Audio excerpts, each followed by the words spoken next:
ভোটের ফল প্রকাশের পর থেকেই চারিদিকে আলোচনা। প্রধানমন্ত্রী নরেন্দ্র মোদীর নেতৃত্বে নতুন পরিবর্তনের সূচনা হতে চলেছে বাংলায়। বহুদিন ধরে চলা মমতা ব্যানার্জির সরকার বিভিন্ন প্রকল্প এবার বদলাতে পারে, এমনটাই দাবি করা হচ্ছে। আর এই পরিবর্তনের কেন্দ্রবিন্দুতে রয়েছে লক্ষ্মীর ভাণ্ডার প্রকল্প। যে প্রকল্পে এতদিন মহিলারা ১৫০০ থেকে ১৭০০ টাকা পর্যন্ত পেতেন, সেটি বন্ধ হয়ে যেতে পারে এবং তার জায়গায় আসতে পারে নতুন অন্নপূর্ণা ভাণ্ডার নামে একটি নতুন প্রকল্প। এই প্রকল্প নাকি সরাসরি ৩,০০০ টাকা করে ব্যাঙ্ক অ্যাকাউন্টে দেবে প্রত্যেককে, এমনটাই বলা হয়েছে।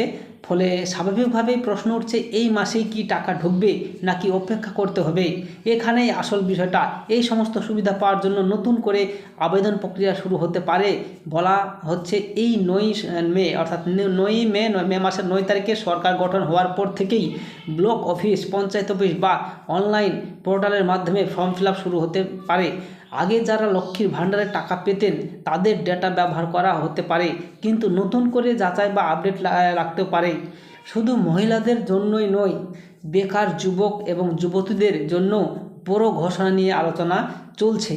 আগে যেখানে যুবসাথী প্রকল্পে ১৫০০ টাকা করে প্রত্যেককে দেওয়া হতো, অর্থাৎ প্রত্যেক মহিলাকে ২৫ বছরের ঊর্ধ্বে, এখন সেটি বাড়িয়ে ৩,০০০ টাকা করে হতে পারে। তবে এখানে একটি কথা, নতুন করে আবেদন করতে হতে পারে এবং প্রক্রিয়া শুরু হবে সরকার গঠনের পর। এরপর আসি বাড়ির বিষয়ে। প্রধানমন্ত্রী আবাস যোজনা এর আওতায় প্রায় ৩ লক্ষ টাকা পর্যন্ত দেওয়ার কথা বলা হয়েছে, অর্থাৎ যেটা ১,২০,০০০ টাকা দেওয়া হতো আবাস যোজনার বাড়িতে, সেটি আগে যেখানে তুলনামূলক কম টাকা পাওয়া যেত, সেখানে এই নতুন পরিকল্পনায় পরিমাণে একটু বড় সহায়তা হতে পারে। তবে এখনও অফিসিয়ালভাবে কোনো আবেদন শুরু হবে বা স্পষ্ট নয়। স্বাস্থ্য পরিষেবার দিক থেকেও বড় সুবিধার কথা বলা হয়েছে। আয়ুষ্মান ভারত যোজনা এর মাধ্যমে প্রতি পরিবার বছরে ৫ লক্ষ টাকা পর্যন্ত চিকিৎসা খরচের সুবিধা পেতে পারে।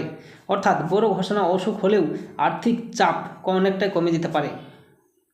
এছাড়াও গর্ভবতী মহিলাদের জন্য ২১,০০০ টাকার সহায়তা, সরকারি বাসে মহিলাদের বিনামূল্যে যাতায়াত, পরীক্ষার্থীদের জন্য ১৫,০০০ টাকার এককালীন অনুদান, এসব বিষয়গুলো আলোচনা রয়েছে।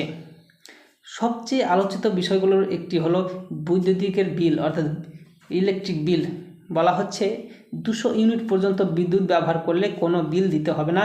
বিশেষ করে গ্রামাঞ্চলের মানুষের জন্য এটা বড় স্বস্তির হতে পারে, কারণ বেশিরভাগ ক্ষেত্রেই ব্যবহার ২০০ ইউনিটের নিচে থাকে।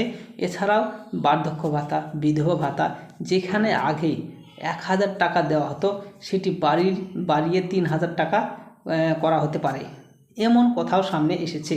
কিন্তু এখানে সবচেয়ে গুরুত্বপূর্ণ সতর্কতা, এই সমস্ত ঘোষণা এখনও পুরোপুরি সরকারিভাবে নিশ্চিত হয়েছে কি না সেটা যাচাই করা অত্যন্ত জরুরি। কারণ এখানে অনেক তথ্যই সংকল্পপত্র বা নির্বাচনের প্রতিশ্রুতির অংশ, যা বাস্তবায়নের জন্য সময় লাগে বা অফিসিয়াল ঘোষণার দরকার হয়। তাই আপনার করণীয় কি? সরকারি পোর্টাল, ব্লক অফিস এবং সিএসসি সেন্টারের দিকে নজর রাখুন। ফর্ম ফিল আপ শুরু হলে দ্রুত আবেদন করুন। আর প্রয়োজনীয় ডকুমেন্টস যেমন Aadhaar card, bank account, ration card এর প্রস্তুত রাখুন। শেষে একটা কথাই বলবো, পরিবর্তনের কথা অনেকেই বলে, কিন্তু সেই পরিবর্তন বাস্তবে কতটা আসে সেটাই দেখার বিষয়।